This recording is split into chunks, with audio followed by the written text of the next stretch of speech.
Hello! Good morning everyone! So for today's video, nandito na naman tayo sa talyer sa Southside Automotive Shop. Bali nandito yung Mitsubishi Pajero natin. Ready na siya for release. Napalitan na natin siya ng radiator or na-overhaul na yung radiator niya. So na-test drive na rin natin. So far, so good na. Hindi na tumataas yung kanyang temperature.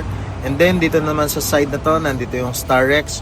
Bali binababa natin yung kanyang valve body kasi papalitan natin siya ng solenoid. Yan. Bali, ito yung kanyang transmission fluid. Recommendation na rin natin dito is palitan na rin ng fluid kasi medyo sunog na rin yung kanyang ATF. So, ayan. Bali, ito yung kanyang cover. And then, nandito yung papalit nating solenoid valve.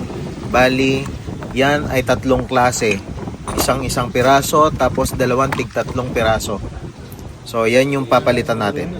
So, bali ito nga pala yung kanyang valve body at nandyan yung solenoid valve. Bali babaklasin natin and re-replace natin. So, yun lang po muna. Ingat po tayong lahat and God bless us all po.